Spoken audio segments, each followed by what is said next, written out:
ఢిల్లీలో జరిగిన క్వాడ్ సమావేశంలో కీలక నిర్ణయాలు తీసుకున్నారు. ఉగ్రవాదంపై ఉమ్మడి పోరు కొనసాగిస్తామని అన్ని దేశాలు నిర్ణయించాయి.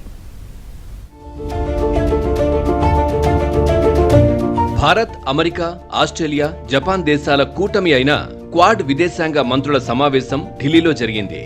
ఈ సమావేశానికి భారత విదేశాంగ మంత్రి జయశంకర్ నేతృత్వం వహించగా, అమెరికా విదేశాంగ మంత్రి మార్కో రూబియో, ఆస్ట్రేలియా విదేశాంగ మంత్రి పెన్నీ వాంగ్, జపాన్ విదేశాంగ మంత్రి తోషిమిట్సు మొటేగి పాల్గొన్నారు.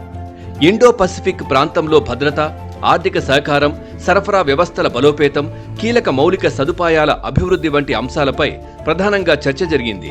తీవ్రవాదంపై క్వాడ్ దేశాలు గట్టి హెచ్చరికలు జారీ చేశాయి.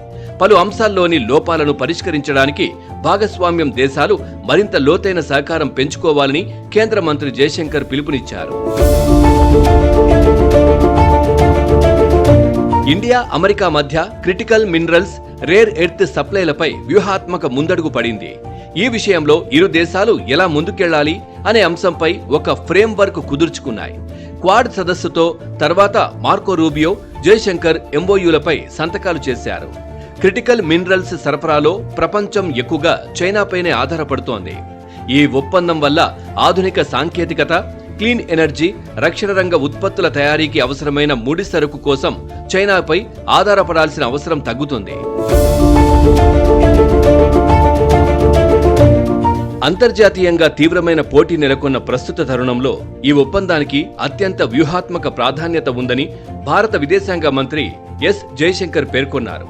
ఇరు దేశాల మధ్య జరిగిన ద్వైపాక్షిక చర్చలు, అలాగే క్వాడ్ విదేశాంగ మంత్రుల సమావేశం అనంతరం ఆయన ఈ మైలురాయి లాంటి ఒప్పందాన్ని అధికారికంగా ప్రకటించారు.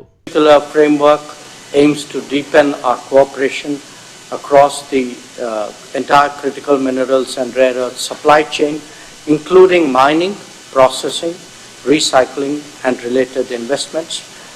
It will certainly strengthen resilient and diversified supply chains.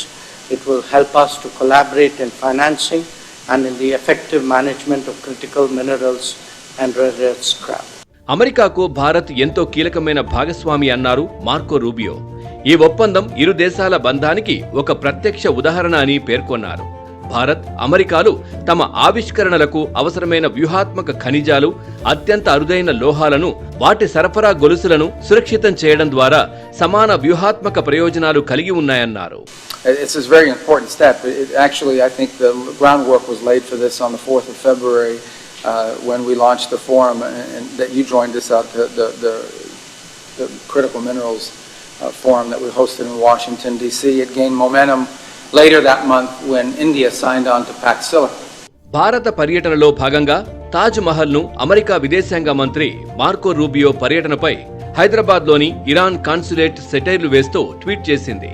Taj Mahal చరిత్ర గురించి మార్కో రూబియోకి తెలిసి ఉంటే ఆయన దాని ముందే ఫోటో దిగేవారు కాదంటూ పేర్కొంది.